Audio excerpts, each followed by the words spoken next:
All right, let's just dive right into this explainer and unpack some of the pretty stark systemic realities hiding behind the delivery and rideshare apps we use, well, literally every single day. I mean, we all have these apps on our phones, right? You tap a button and boom, a car appears or a hot meal is dropped right at your doorstep. It kind of feels like magic. But today, we're unpacking a fascinating investigation that actually calls this entire system the modern sweatshop. It presents a really deep, critical look at the underlying structures of the gig economy. So let's see exactly how this complex digital ecosystem actually operates, and more importantly, what it really takes to maintain that illusion of magic. To understand the reality here, we first have to look at the pitch. The gig economy heavily markets this one universal promise: freedom. It's a powerful, intoxicating word, isn't it? I mean, think about those commercials you always see on TV. You know the ones? The smiling driver cruising down a sunny highway, windows rolled down, just completely in control of their day. The marketing campaigns from basically all the major rideshare and delivery platforms center around this single concept. They're telling potential workers, hey, you can be your own boss, you can set your own hours, and you can enjoy total financial independence without being chained to a desk or some traditional manager. It's pitched as the ultimate liberation from the standard 9-to-5 grind. But as the source material points out, that myth of freedom shatters almost instantly when confronted with the dark truth. The reality is a stark contrast. Instead of being your own boss, enjoying all that freedom, the worker is actually reporting to a ruthless digital taskmaster. You might not have a human manager literally breathing down your neck, but you have something far more unrelenting. You have an algorithm that tracks every single second, every route, and every customer interaction. The investigation really drives home that this digital taskmaster doesn't understand context, it doesn't take days off, and it demands constant, absolutely optimized performance. Section 1. Your Algorithmic Boss, the Unforgiving Code. So the really crucial point here is that this isn't just some basic dispatch software, it is an invisible, unforgiving boss.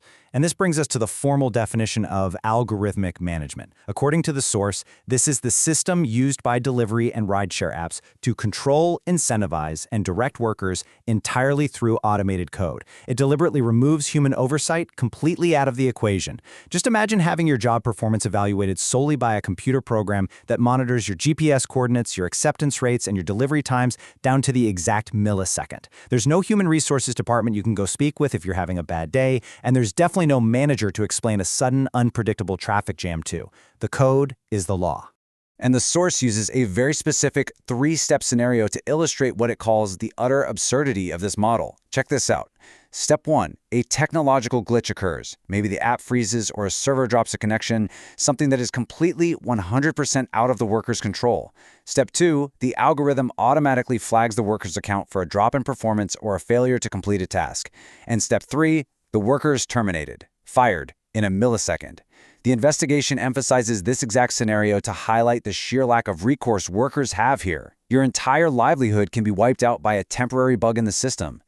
It perfectly demonstrates the extreme vulnerability of working under a digital taskmaster. But that begs the question, right? How do these apps keep workers grinding under such harsh, precarious conditions? Let's move to Section 2, Gamifying Poverty, the app-based grind. Well, to keep the system running, these platforms rely on what the source material powerfully terms the gamification of poverty. If you've ever played a video game, you already know about quests, streaks, and achievement badges that are designed to keep you playing just a little bit longer. The investigation shows that gig apps use these exact same psychological mechanics. They offer small, shifting financial bonuses, consecutive trip goals, and these arbitrary point systems. But here's the catch. Instead of playing for fun, these workers are playing to pay their rent or buy groceries. The source argues that this gamification is specifically designed to mask the systemic exploitation of the workers. It essentially keeps the workforce constantly churning and chasing the next digital carrot, often for diminishing returns. So how are these companies legally allowed to operate this way?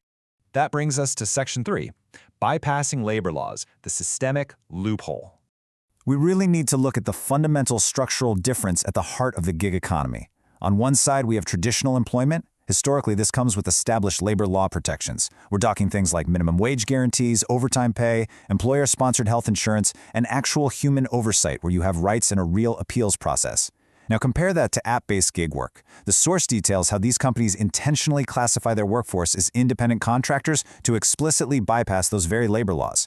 By comparing the two side by side, we see exactly how gig economy companies manage to strip away standard worker protections.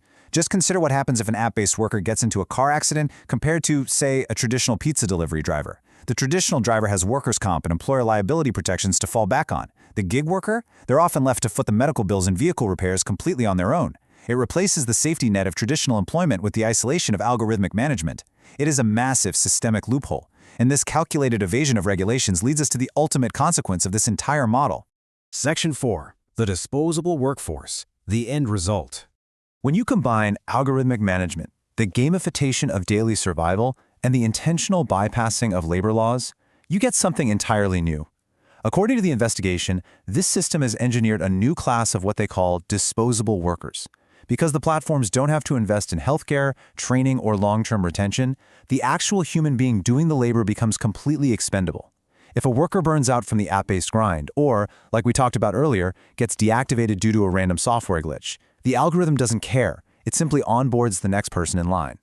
The source paints a really vivid picture here of a machine that just consumes human labor at an astonishing rate, treating the workforce as an endless, totally disposable resource.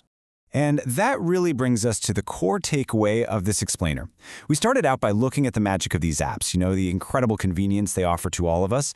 But the source material asks us to look deeper at the invisible human infrastructure that's actually powering that convenience. Think about the realities of this digital taskmaster, the gamification of poverty, and a system built entirely on disposable labor. So I'm going to leave you with this final question from the investigation to chew on. The next time you tap Order on your phone, who is actually paying the true cost of your convenience? It's a complex issue for sure, and one that fundamentally redefines the future of work. Thanks for exploring this with me, and keep questioning the systems around you.